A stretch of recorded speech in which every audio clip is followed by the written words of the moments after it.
Hey guys, and welcome back to Amnesia, The Dark Descent, or Amnesia Illuminated, should I say. Last time we dealt with the somewhat troublesome, and oddly not too illuminating, storage over there.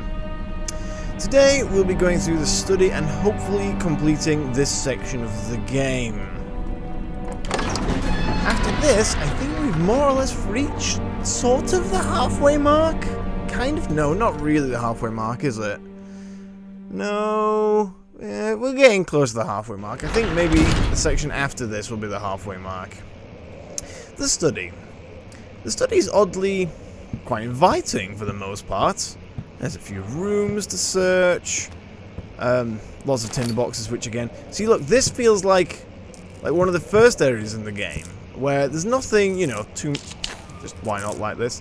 There's nothing too dangerous going on. I just need to loot the place because, you know...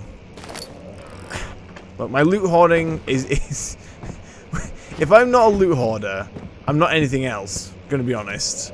I just love the loot hoarding. We'll learn a few things about Alexander in here, actually. I'm just gonna lamp up, actually, I guess. We should learn a few things from Alexander in here. Aha! Look at this. Letter regarding the discovery of an orb. To my most trusted student and friend, Joanne Weyer. The most remarkable thing happened as I was traveling through the Prussian woods this summer. I finally found one of the orbs I've been looking for the past 20-odd years.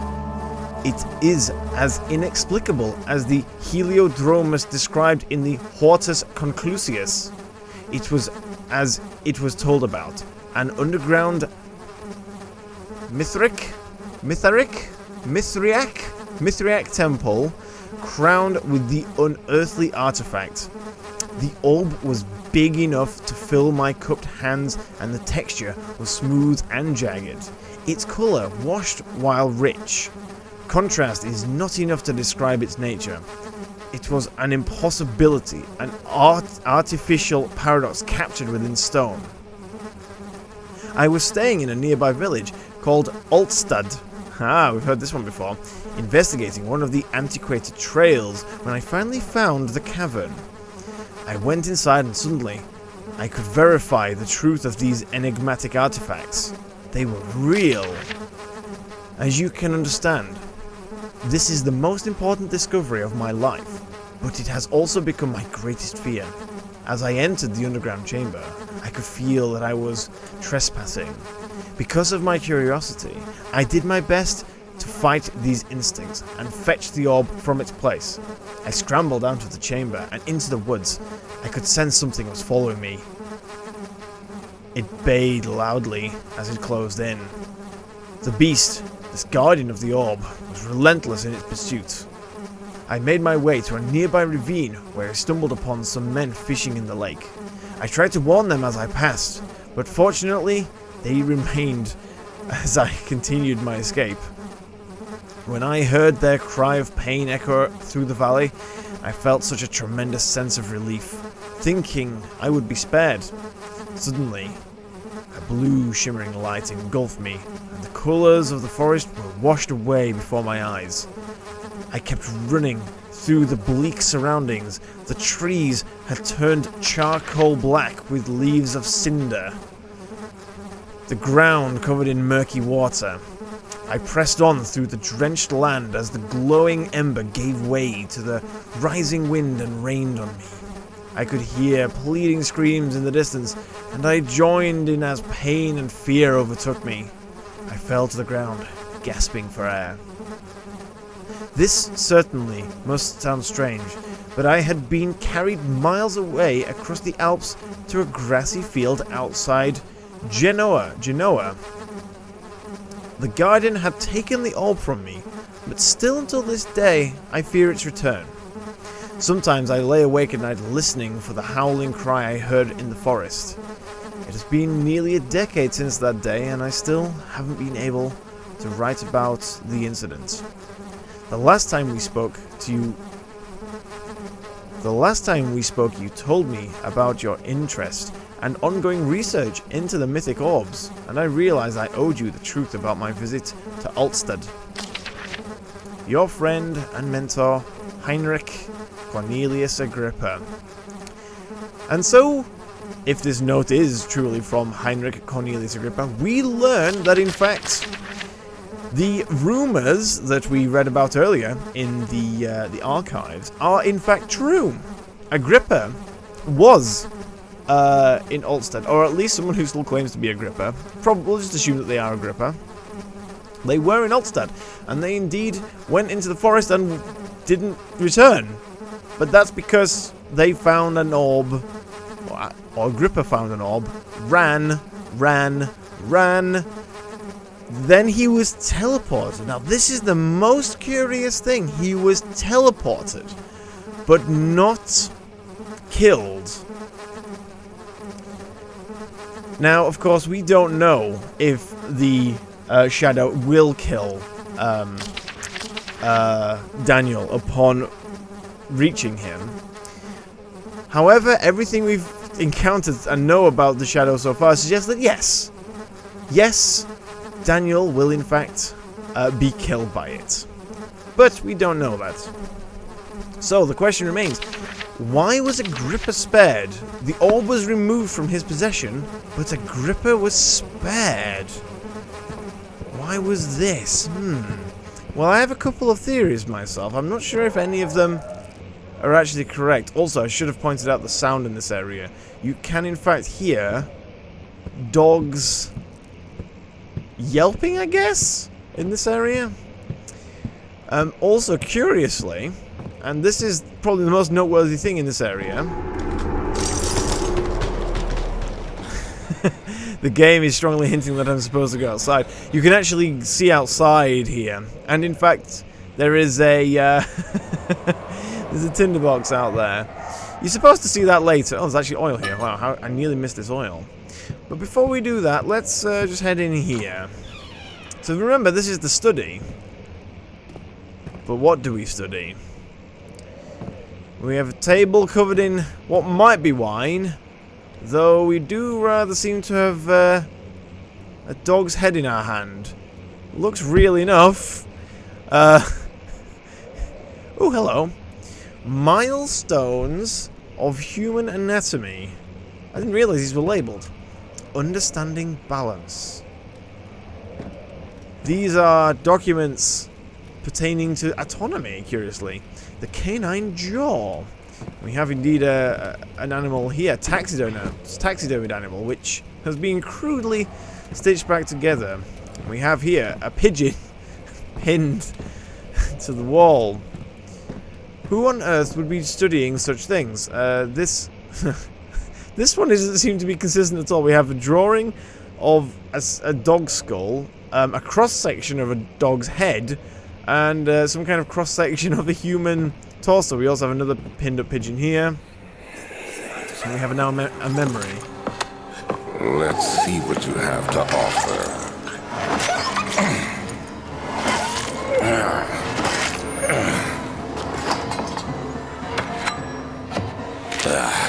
What a mess.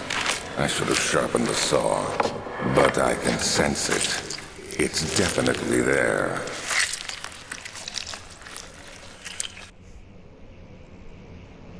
And we hear the most unpleasant sound of Alexander supposedly... Actually, what's my sanity like? A slight headache. Ooh, that might be perfect. Supposedly, cutting up a dog. What it sounded like, anyway. Let's have a look at this note.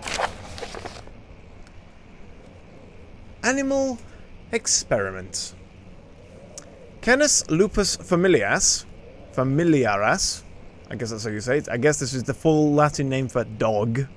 Because, you know, Latin has such complicated names for such simple things.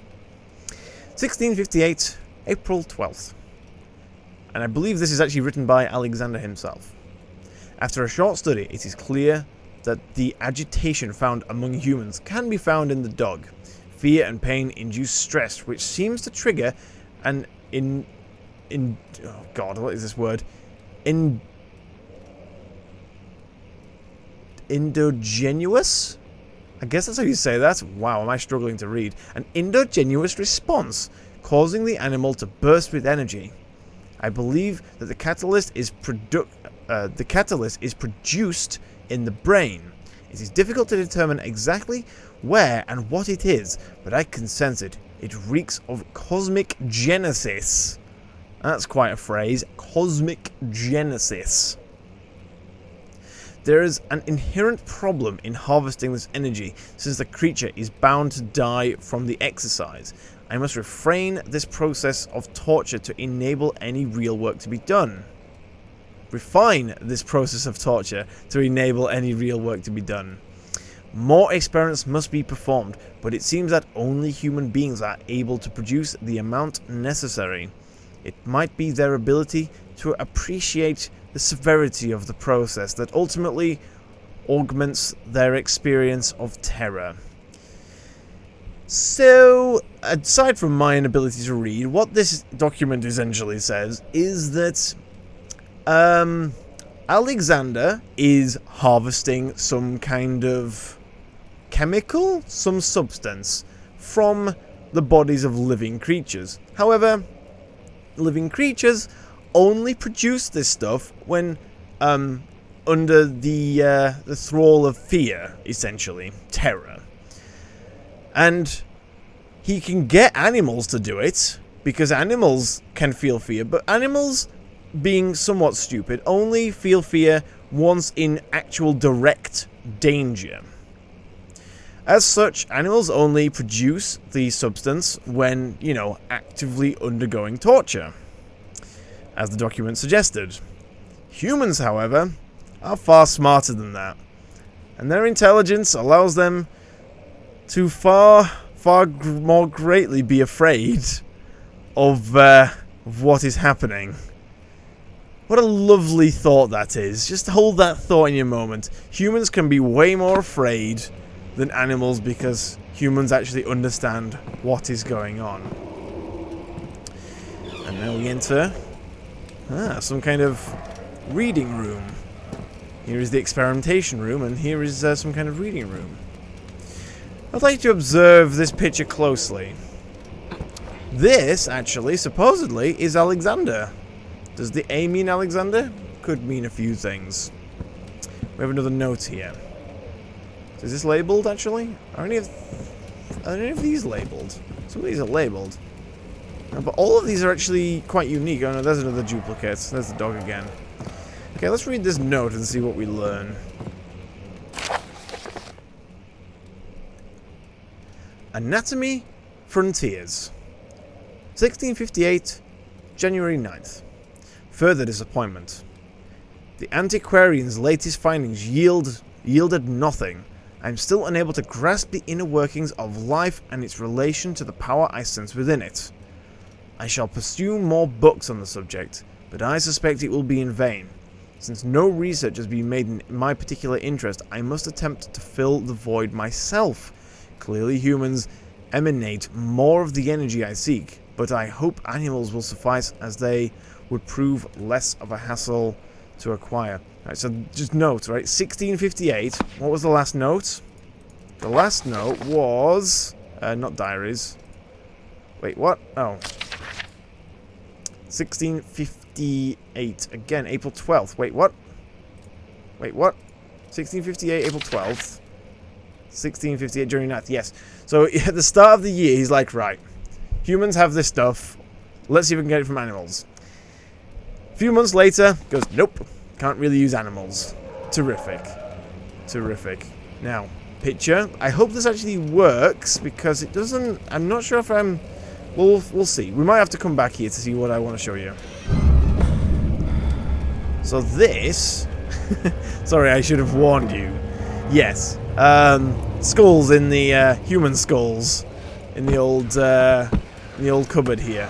It's a, you know, a usual trick, but has that... Head is pounding and hands are shaking, right?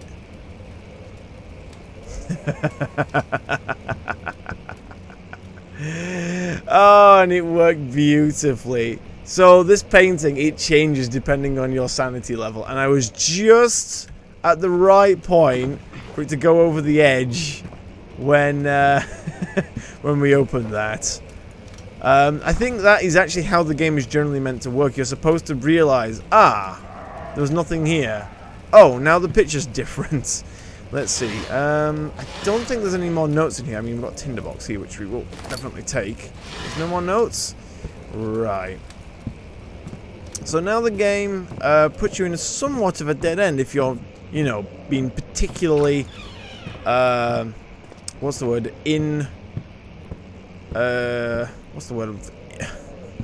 What's the word I'm looking for? If you're not paying attention, the game's like, oh, well, enjoy your dead end, mate. Well, of course, we already have figured out where to go. If you grab, you know, any old object and just, you know, hook it at the window. Okay, not that window. It only works at the cracked window. I forgot. There you go. I want that tinderbox, please, if I can get that. Good, it's still here. So this is one of the more interesting areas, actually. This is like the only place in the game where you can go outside. And you can see there's actually a window there as well. There's no way to get to it. It's interesting nonetheless. You can also see that the castle is indeed surrounded by trees. Very thick, dense trees, in fact. We can't even really see the ground because of the trees. Or at least that's what it's meant to feel like. You can see actually here, there's a bit of the material. A bit of the material the shadow creates. Trees falling down. What is in the forest here? What is in the woods? What lurks within the woods? We are now going past the final window of the corridor, but yet there are more windows, and my oil has run out. It's okay, I have more, it's fine. Oh, a broken window. How convenient. We are now in the room past the collapsed ceiling. There's nothing in this room. Oh, except, yes. That fragrance. Damascus rose. Damascus rose. Now, what is Damascus rose? Also, we have a little gear here as well. I'm not sure why it's on the book, or whatever, but we have another one of these curious objects. What does this one do? When will it be my turn? Have I not shown restraint? My patience spans centuries. From where I came, mankind is not even... When will it be my turn? Have I not shown restraint? My patience spans centuries.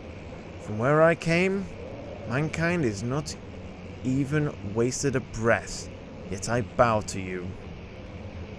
I have done so much for you, and I have gained nothing in return. Agrippa, I trusted you. It was I who, in all fairness, should have entered that gate. What gate is he talking about? And what are these things? He mentions Agrippa distinctly. So, is it Alexander? Okay, I just feel like this has to be, you know, a thing that I do. Out you go.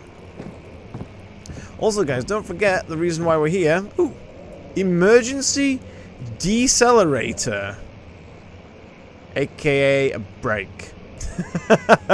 But that would be the name of it, right? Okay, let's get a bit of light going in here. Oh, look, there's a lamp thing. There's an oil thing. Now, these oil things, I feel like they give you dynamic amounts of oil based on how much oil you have in your inventory. So these things will give me basically nothing. Yeah, a few drops. Yeah, you see, look, it gave me basically nothing. But if you've run out, it gives you a lot more. We can actually continue in here. Here's what we need to collect, but we can actually continue into here to just, you know, get more loot, essentially. Much more loot. What a lovely painting.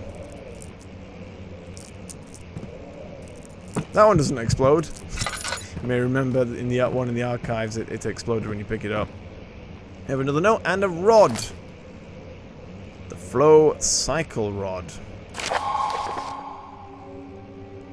Oh, this is actually instructions for working the thing. I forgot this is here. If the elevator breaks down again, make sure to use the steam engine to build up pressure before channeling it into the machinery. Adjust the lever to get the right amount of pressure inside the chamber. The meter should read 8 up, 8 down, or whatever. Make sure the flow is set accordingly to the following chart. Trinity stream set functions 4-phase amplitude complete steam flow cycle. Note that the machine will not check proper configuration until all rods are inserted. Okay, good to know. That is all there is to do here. I think... Oh, wait, we can look at some more of these cool-ass pictures. Chamber control. Ah, so we have some schematics for the lift. You can see here that Alexander designed many of the aspects. Look, we even have like are these beam engines? Are these called beam engines? I think they're called beam engines because, you know, they have a beam that rocks back and forth, and that's kind of how they work. And what is this actually? This looks like could be some kind of relay system. In fact, actually, you know what this could well be? This could be like a schematic for a mechanical computer. Elevator, what does it even say? It's hard to read. Elevator renovation plans. Oh, right, so this is just kind of taking it out. Okay. So the only way to go back is to go back through here. However, when we go back through here, another tree falls. For the shadow wishes to get to us. When does it happen? This one? Isn't there a thing that happens here? Oh, I guess not. Fine. I thought that more trees got covered in the shadow's presence. Anyway, that is the end of the study. There are no jump scares, really, apart from... Well, the only jump scare is the skulls in the desk, which we encountered, and we also saw the beautiful face. Ah, now, because we have now completed all 3 rooms...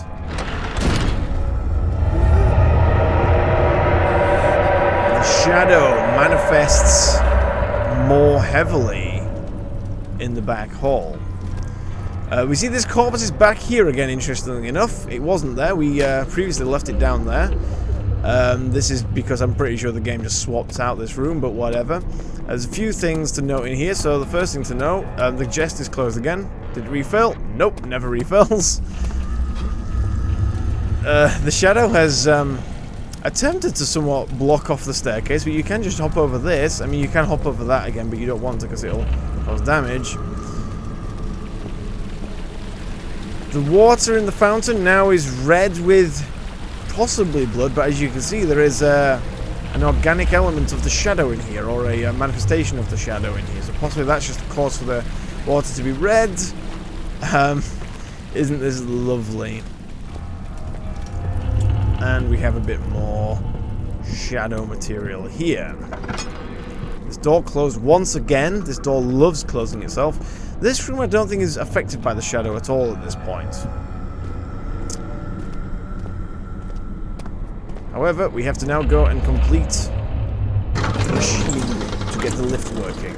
And this is what it's all been for, right? This is what the last few episodes have been for, just to get the lift working. And now we shall do just that.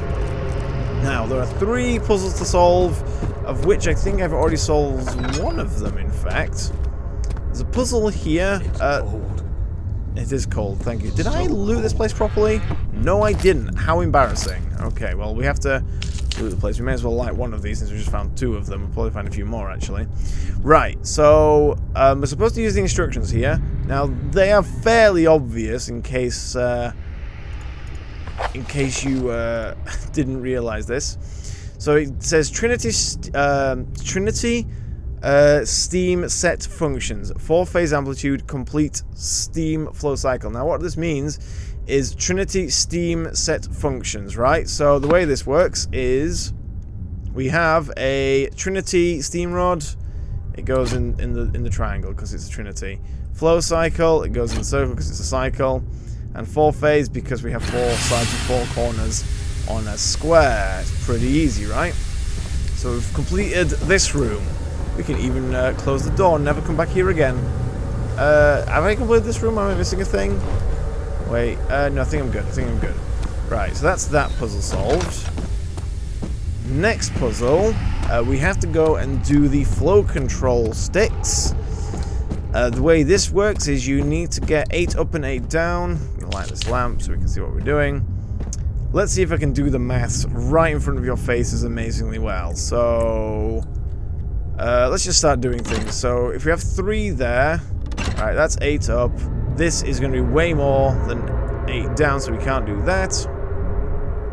So, let's try doing 4.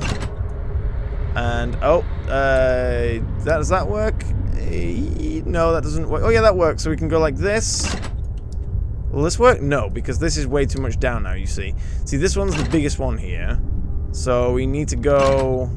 Am I even reading that properly? No, wait. That one's 4. Ah. See, this is the trick. It's just a case of getting these into a position where they're 8 up and 8 down. I actually forget the configuration you're supposed to use. Let's try putting 1 down, 3 up. Oh, give me this one. 3 up. Then 4. Is that 4? I'm pretty sure that's 4. Because that one's 5. No, that one's 4, and this one's 5. So we have 6 here. So that's 8 down. Is that 8 up? Yeah, that's 8 up. We've done it. So that should be it, right? If I can read my Roman numerals correctly. Probably can't, to be honest. But let's just hope that works.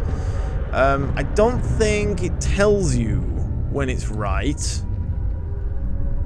But I'm pretty certain that's right, because it's 5... plus 2 is 7. Yeah, that's 8. And then this is 8. Okay, I think I got that right. Yeah, because then it's 4 plus 4, which is... Yeah, that should be right. Okay. I can't honestly remember, actually, if the game tells you immediately if that's right or not. I'm just going to assume it is. So that's that puzzle solved. We've already solved one of the puzzles, which is to find the gears. Otherwise, now, it's just a case of powering up the machine. I've lit a few lamps down here. I'm going to light one more, actually, just because I can. Save a bunch more. So, we have to power the machine. The machine is powered by coal. Fortunately, Alexander very sensibly keeps a coal store here. It's just a matter of grabbing some of the coal and just whacking it in. 10 points. That should actually be enough coal. I think you do only need like 1 coal, and then we pull this to light the furnace. It's lit. We can... Oh, it needs more coal. Okay, so we need to do a few more 10-point shots. Wait. It's not 10 points, is it? Ah. No! Okay, we'll just throw some more over there. Backwards and forwards. Come on, in. No! I'm bad at this. Any more coal? Yeah, grab a few more bits of coal. This should be enough. Huh. No! I can only do the first one. All the others just need a... Oh, the burner is now full of coal. Okay, there we are. We only need 3. So the burner is now activated. The gears are in place. And so hopefully, if we've done everything right, all we should need to do is pull the activation lever. I would like to point out the game wants you to very specifically be in this spot, just anywhere around here when you pull this lever. Because... Oh. I guess those levers aren't right. I must have got my Roman numerals mixed up, because I'm bad at remembering which way around it is. Because it's... Am I just bad at Roman numerals? I guess I am. Well, I mean, I am, I know this. I think I've solved all the puzzles, right? Because we've put the rods in. Oh, dear, guys. Hold on. Wait for a jump edit. Right, guys. I've got it. The game does tell you when I've got it right. How did I get it wrong in the first instance? I'm not sure. Either way, it now works. Because it's, Wait, what? Oh, yeah, that's right. Yeah, that does work. Did I find another solution that doesn't work? Look, right, I'm probably just an idiot. What was that? Daniel. Oh, Daniel's, imagining things. Okay, we've now got all the puzzles actually solved. I thought the game did tell you when you've got that puzzle solved. I wasn't sure, though, because I couldn't... You know, even though I do know this game reasonably well, there are some aspects I don't know that well at all, especially towards the end of the game. Anyway, as I mentioned, the game wants you to stand explicitly here, and there's a good reason that, because when you pull this lever... Success! The machine! It works! And back to the lift. I'm sure it's safe, right? What could possibly go wrong? Oh, the shadow is manifesting pretty hard. This reinforces the theory that the shadow can detect when Daniel is feeling good about himself, essentially. And then the shadow immediately is like, Daniel's feeling good about himself. After him! Oh god, it's hit me pretty hard. Oh wow, am I pretty beaten up here? Puke and the bruises, I'm fine. Wait, I keep going. Oh wait, I've gone past the door. The door's here. It hurts. I bet now I'm bleeding badly after that third hit. I do like that the shadow can potentially feel when Daniel is doing well. But oh, the shadow once again. Well, guys, we can no longer even go back through the castle. We have been blocked off. We have no acid with which to get back through there, even if we really wanted to. The only option now is to go forward. Let's go down and see what we find.